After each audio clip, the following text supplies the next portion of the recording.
ಸ್ನೇಹಿತರೆ ನಮಸ್ಕಾರ ನಮಸ್ಕಾರ ನಮಸ್ಕಾರ. ಹೊಸ ವಿಡಿಯೋಗೆ ಸ್ವಾಗತ ಸುಸ್ವಾಗತ. ಈ ವಿಡಿಯೋ ಸ್ಟಾರ್ಟ್ ಮಾಡೋದಕ್ಕಿಂತ ಮುಂಚೆ ಎಲ್ಲರಿಗೂ ಮಕರ ಸಂಕ್ರಾಂತಿ ಹಬ್ಬದ ಹಾರ್ದಿಕ ಶುಭಾಶಯಗಳನ್ನು ತಿಳಿಸ್ತೀನಿ. ಇವಾಗ ಎಲ್ಲಿದೀವಪ್ಪ ಗೊತ್ತಾ? ನಾವು ಇವಾಗ ಬಾದಾಮಿ ಚಾಲುಕ್ಯರ ಕುಲದೇವತೆ ಆಗಿರುವಂತಹ ಬನಶಂಕರಿಯ ನಾಡಿನಲ್ಲಿ ನಾವಿದ್ದೀವಿ.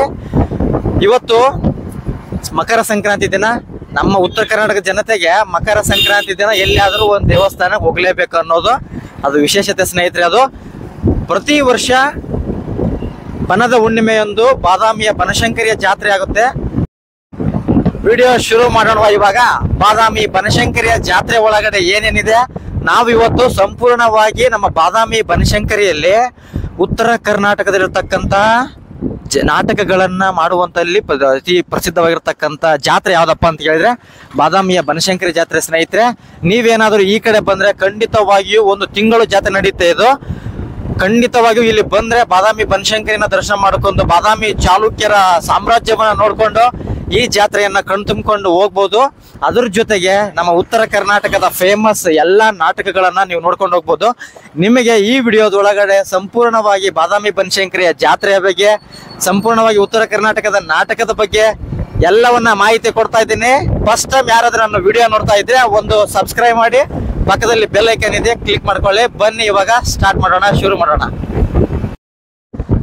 ನೋಡಿ ಎಷ್ಟು ರಶ್ ಆಗಿದೆ ಅಂತ ನೋಡಿ ಸ್ನೇಹಿತರೆ. ನೀವೇ ಜಾತ್ರೆಯಲ್ಲಿ ಸಂಪೂರ್ಣವಾಗಿ ನಮ್ಮ ಉತ್ತರ ಕರ್ನಾಟಕ ಮತ್ತು ಕರ್ನಾಟಕದಿಂದ ಅಷ್ಟೇ ಅಲ್ಲ, ನಮ್ಮ ಭಾರತದ ಹಲವಾರು ರಾಜ್ಯಗಳಿಂದ, ಮಹಾರಾಷ್ಟ್ರ ಮತ್ತು ತಮಿಳುನಾಡು, ಆಂಧ್ರ ಪ್ರದೇಶ, ಹಲವಾರು ರಾಜ್ಯಗಳಿಂದ ಈ ಜಾತ್ರೆಗೆ ಜನ ಹರಿದು ಬರುತ್ತೆ. ನೋಡಿ ಇವಾಗ ಒಳಗಡೆ ಹೋಗ್ತಾ ಇದ್ದೀನಿ, ಯಾವ ರೀತಿಯಾಗಿ ಜನ ಇದ್ದಾರೆ ಅನ್ನೋದನ್ನ ನಿಮ್ಗೆ ತೋರಿಸ್ತೀನಿ. ನೋಡಿ ಅಲ್ಲಿ ಮೇಲ್ಗಡೆ ನಾಟಕದ ಬ್ಯಾನರ್ ಗಳನ್ನ ನೋಡಬಹುದು. ಜಂಪು ಹೊಡಿತಾಳ ಕೆಂಪಿ ಅಂತ ನೋಡಿ ಹೆಂಗೈತು ನಮ್ಮ ಉತ್ತರ ಕರ್ನಾಟಕದ ಹೊರಡೆ ಹೆಂಗದ ನೋಡ್ರಿ ನೀವು. ನೋಡಿ ಯಾವ ರೀತಿಯಾಗಿ ಜನಗಳ ಜಾತ್ರೆ ಇದೆ ಅಂತ ನೋಡ್ಕೊಂಬಿಡಿ, ನೀವು ಕಣ್ತುಂಬ್ಕೊಂಬಿಡಿ. ನೀವೇನಾದ್ರೂ ಯಾವಾಗ ಇಲ್ಲಿ ಏನಾದ್ರು ಜಾತ್ರೆ ಬಂದಿಲ್ಲ ಅಂತಂದ್ರೆ ಮಿಸ್ ಮಾಡ್ಲಿಕ್ಕೆ ಹೋಗ್ಬೇಡಿ. ಅಕ್ಕ ಅಂಗಾರ ತಂಗಿ ಬಂಗಾರ ಅಂತ ನೋಡಿ ನಾಟಕದ ಹೆಸರು.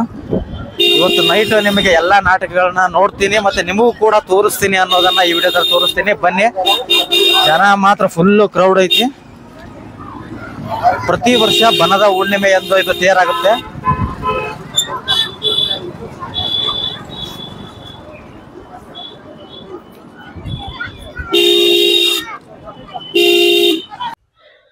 ಇದು ದೇವಾಲಯದ ಎಂಟ್ರನ್ಸ್ ಸ್ನೇಹಿತರೆ. ಇದು ನೋಡಿ ಸಿಕ್ಕಾಪಟ್ಟೆ ರಶ್ ಇದು. ಯಾಕಪ್ಪ ಅಂತಂದ್ರೆ ಇದು ಬನದ ಹುಣ್ಣಿಮೆ ಆಗಿರುವ ಕಾರಣ ಸಾಕಷ್ಟು ನಮ್ಮ ಹಲವಾರು ರಾಜ್ಯಗಳಿಂದ ಈ ಜಾತ್ರೆ ನೋಡ್ಲಿಕ್ಕೋಸ್ಕರ ಬಂದೇ ಬರ್ತಾರೆ.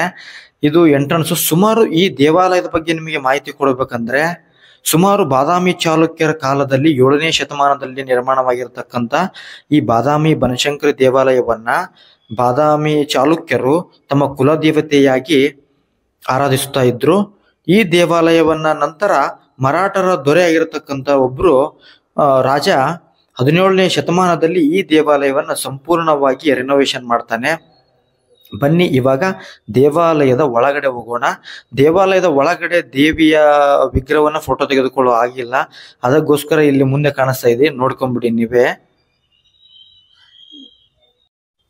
ಬನಶಂಕರಿ ದೇವಿಯು ಇಲ್ಲಿ ಲಕ್ಷ್ಮಿ ಮತ್ತು ಸರಸ್ವತಿಯಾಗಿ ಇಲ್ಲಿ ಬನಶಂಕರಿಯಲ್ಲಿ ಪಾರ್ವತಿಯ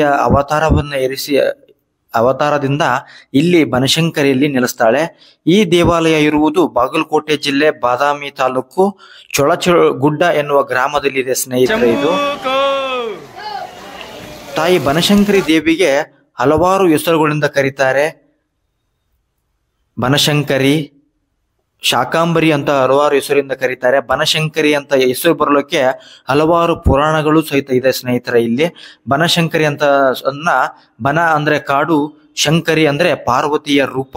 ಈ ಬನಶಂಕರಿ ದೇವಿ ಇಲ್ಲಿ ನೆಲೆಸ್ಲಿಕ್ಕೋಸ್ಕರ ಕಾರಣಪ್ಪ ಅಂತಂದ್ರೆ ದುರ್ಗಮಾಸುರ ಎಂಬ ರಾಕ್ಷಸ ಇಲ್ಲಿ ಹಲವಾರು ಋಷಿಮುನಿಗಳಿಗೆ ಅವರು ತೊಂದರೆಯನ್ನು ಕೊಡ್ತಾ ಇದ್ದಂತೆ.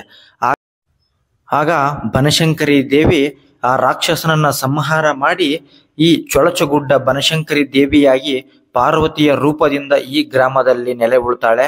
ಅಂದಿನಿಂದ ಇಲ್ಲಿಯವರೆಗೂ ಸಾಕಷ್ಟು ಭಕ್ತವೃಂದವನ್ನ ಹೊಂದಿರುವಂತ ಈ ಬನಶಂಕರಿ ದೇವಿಯನ್ನ ಕರ್ನಾಟಕದ ಜನತೆ ಸಂಪೂರ್ಣವಾಗಿ ಆರಾಧಿಸ್ತಾ ಬರ್ತಾ ಇದ್ದಾರೆ ಸ್ನೇಹಿತರೆ. ನೀವು ಖಂಡಿತ ಈ ದೇವಾಲಯವನ್ನ ಮಿಸ್ ಮಾಡಲಿಕ್ಕೋಸ್ಕರ ಹೋಗ್ಬೇಡಿ. ನೋಡಿ, ಈ ಬನಶಂಕರಿ ದೇವಿಯು ಸಿಂಹದ ಮೇಲೆ ಕುಳಿತಿರುವ ರೀತಿಯಲ್ಲಿ ಕಪ್ಪು ಕಲ್ಲಿನಿಂದ ವಿಗ್ರಹವನ್ನ ನಿರ್ಮಾಣ ಮಾಡಿದ್ದಾರೆ. ಈ ದೇವಾಲಯದ ಇನ್ನೊಂದು ರೋಮಾಂಚನಕಾರಿ ವಿಷಯ ಏನಂದ್ರೆ, ನಮ್ಮ ಜನರಿಗೆ ರಾಹು ಕಾಲ ಅಂದ್ರೆ ಹೊರಗಡೆ ಬರೋದಿಲ್ಲ, ಸಿಕ್ಕಾಪಟ್ಟೆ ಭಯ. ಆದ್ರೆ ಈ ಬನಶಂಕರಿ ದೇವಿಗೆ ರಾಹು ಕಾಲದಲ್ಲೇ ವಿಶೇಷವಾದಂತಹ ಪೂಜೆ ಆಗುತ್ತಂತೆ ಸ್ನೇಹಿತರೆ. ಇಲ್ಲಿ ಅದು ಒಂದು ವಿಶೇಷ ಈ ದೇವಾಲಯದಲ್ಲಿ ಅಂತ ಹೇಳ್ಬೋದು. ಬನ್ನಿ ಇವಾಗ ದೇವಾಲಯದ ಒಳಗಡೆ ದರ್ಶನ ಮಾಡ್ಕೊಳ್ಳೋಕೆ ಹೋಗೋಣ. ಇಲ್ಲಿ 2 ರೀತಿಯ ದರ್ಶನ ಮಾಡೋಕೆ ದಾರಿ ಇದಾವೆ. ನೀವು ಡೈರೆಕ್ಟ್ ಆಗಿ ಫ್ರೀ ಎಂಟ್ರೆನ್ಸ್ ಕೊಟ್ಟು ಹೋಗ್ಬೋದು, ಇಲ್ಲ ಅಂದ್ರೆ ಡೈರೆಕ್ಟ್ ಹೋಗ್ಬೇಕಂತಂದ್ರೆ ಗೇಟ್ ನಂಬರ್ 3 25 ರೂಪಾಯಿ ಕೊಟ್ಟು ಇಲ್ಲಿ ಹೋಗ್ಬೋದು ಸ್ನೇಹಿತರೆ. ನೀವು ಅಂದ್ರೆ ಡೈರೆಕ್ಟ್ ಒಳಗಡೆ ಗರ್ಭಗುಡಿಯಲ್ಲಿ ಹೋಗಿ ನೀವು ದರ್ಶನವನ್ನ ಮಾಡ್ಕೋಬಹುದು. ನಾವು ಸುತ್ತಲೂ ದೇವಾಲಯವನ್ನ ಸಂಪೂರ್ಣ ಒಂದು ಪ್ರದಕ್ಷಿಣೆ ಹಾಕೋಣ ಬನ್ನಿ. ಸಾಕಷ್ಟು ಭಕ್ತರಂದ್ರು ಹಲವಾರು ರಾಜ್ಯಗಳಿಂದ ಬಂದು ಇಲ್ಲಿ ಒಂದು 2 ದಿನ ನೆಲೆ ಹೂಡಿ ನಾಟಕಗಳನ್ನ ನೋಡಿಕೊಂಡು ಇಲ್ಲಿ ಸಂಪೂರ್ಣವಾಗಿ ಜಾತ್ರೆಯನ್ನ ಮುಗಿಸ್ಕೊಂಡು ಹೋಗ್ತಾರೆ ಇಲ್ಲಿ ಬಂದು.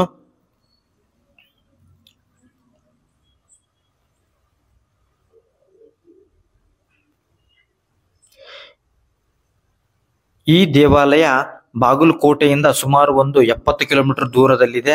ಈ ಬಾದಾಮಿಗೆ ರೈಲಿನ ವ್ಯವಸ್ಥೆ, ಬಸ್ಸಿನ ವ್ಯವಸ್ಥೆ, ಸಂಪೂರ್ಣ ಎಲ್ಲಾ ರೀತಿಯಾದಂತ ವಾಹನ ಸೌಲಭ್ಯಗಳು ಇಲ್ಲಿ ಇದಾವೆ. ನೀವು ಯಾವಾಗಾದ್ರೂ ವಿಸಿಟ್ ಕೊಟ್ರೆ ಬಂದು ಖಂಡಿತವಾಗಿಯೂ ನೋಡ್ಕೊಂಡು ಹೋಗಿ ಸ್ನೇಹಿತರೆ.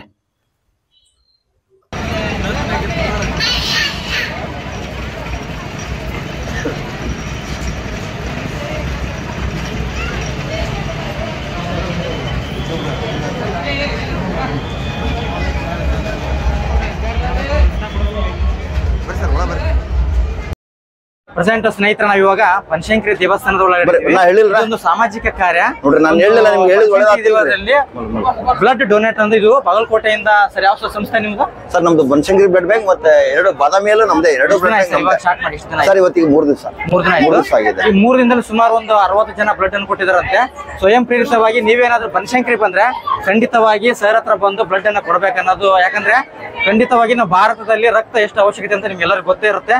ನೀವೇನಾದ್ರೂ ಅಥವಾ ಬಾಗಲಕೋಟೆ ಬನಶಂಕರಿ ಬಂದ್ರೆ ಅಥವಾ ಕೊಪ್ಪಳ ಗವಿಸಿದ್ದೇಶ್ವರ ಮಠಕ್ಕೆ ಹೋದ್ರೆ ಇವಾಗ ನೆಕ್ಸ್ಟ್ ನಾಳೆ ಹೋಗ್ತೀರಾ ಸರ್? ಕೊಪ್ಪಳದಲ್ಲಿ ಇರ್ತೀನಿ. ಖಂಡಿತವಾಗಿ ನೀವು ರಕ್ತದಾನ ಮಾಡಬೇಕು. ಯಾಕಂದ್ರೆ ಒಬ್ಬರ ಪ್ರಾಣವನ್ನ ಉಳಿಸ್ಲಿಕ್ಕೋಸ್ಕರ ನೀವು ಸಹಾಯ ಮಾಡ್ತೀರಾ ಸರ್. ಎಷ್ಟು ವರ್ಷದಿಂದ ನೀವು? ನನಗೆ ನಾನು ಬ್ಲಡ್ ಡೊನೇಟ್ ಮಾಡಕತ್ತಿ ನಾನು ಏನಿಲ್ಲ ಅಂದ್ರೆ 26 ವರ್ಷ ಆಯ್ತು. 26 ವರ್ಷ 100 ಆಗಿದೆ ನಂದು. ಮೊನ್ನೆ ಮಾಲಿಕಪುರದಲ್ಲಿ 100ನೇದು, ಸಿದ್ದೋಟ ಮಠದಲ್ಲಿ 100ನೇದು ಮಾಡಿದಾನೆ. ನಂದು ಪ್ರತಿಯೊಂದು ಫೈಲ್ಸ್ ಇದೆ, ನಂದು ಪೇಪರ್ ಅಲ್ಲಿ ಬಂದಂತ ಸ್ಟೇಟ್ಮೆಂಟ್ ಇದೆ ನಂದು. ಎಷ್ಟು ತಿಂಗಳಿಗೊಮ್ಮೆ ಕೊಡ್ಬೇಕು ಸರ್? 3 ತಿಂಗಳಿಗೊಮ್ಮೆ ನಾನು ಕಡ್ಡಾಯವಾಗಿ ಕೊಡ್ತೀನಿ. ಯಾವುದೇ ಕಾರಣಕ್ಕೂ ನಿಲ್ಸಲ್ಲ ನಾನು. ನಾನು ದಾವಣಗೆರೆ ಪ್ರಾಪರ್ ಇದು ರಕ್ತದಾನದ ಒಂದು ಪ್ರಚಾರಕ್ಕಾಗಿ ಇದು ಎಕ್ಸ್ಟ್ರಾ ಒಂದು ಇದನ್ನ ಅಡಿಷನಲ್ ಮಾಡ್ಕೊಂಡಿರ್ತೇನೆ. ಜಾತ್ರೆಯಲ್ಲಿ ಎಲ್ಲಿ ನೋಡಿದ್ರು ಹೆಣ್ಣು ಮಕ್ಕಳದೇ ಹವಾ. ಯಾಕಂದ್ರೆ ಜಾತ್ರೆ ಅಂದ್ರೆ ಹೆಣ್ಣು ಮಕ್ಕಳದೇ ಅದು. ಯಾಕಂದ್ರೆ ಸಂಪೂರ್ಣವಾಗಿ ಹೆಣ್ಣು ಮಕ್ಕಳ ತುಂಬಿರುವಂತ ಜಾತ್ರೆ. ನೋಡಿ ಇಲ್ಲಿ ಮುಂದೆ ಕಾಣಿಸ್ತಾ ಇದೆಯಲ್ಲ, ಇದೇ ತೇರು ಶ್ರೀ ಬನಶಂಕರಿ ದೇವಿಯ ರಥೋತ್ಸವ. ಪ್ರತಿ ವರ್ಷ ಇದೇ ತೇರಿನಿಂದ ರಥವನ್ನ ಎಳಿತಾರೆ.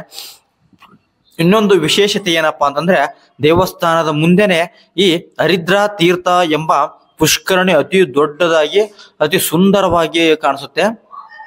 ಇದನ್ನ ಪ್ರತಿ ವರ್ಷ ಇಲ್ಲಿ ಜಾತ್ರೆಯ ಸಮಯದಲ್ಲಿ ಚಿಕ್ಕ ಮಕ್ಕಳನ್ನ ತೆಪ್ಪದಲ್ಲಿ ಕೂರಿಸಿ ಅವರನ್ನ ಒಂದು ಸುತ್ತು ಪ್ರದಕ್ಷಿಣೆ ಹಾಕಿದ್ರೆ ಅವರಿಗೆ ಒಳಿತು ಆಗುತ್ತೆ ಅನ್ನುವುದು ಇಲ್ಲಿನ ಜನರ ನಂಬಿಕೆ. ಜನರೇ, ಇಲ್ಲಿಗೆ ವಿಡಿಯೋನ ಕೊನೆ ಮಾಡ್ತಾ ಇದ್ದೀನಿ.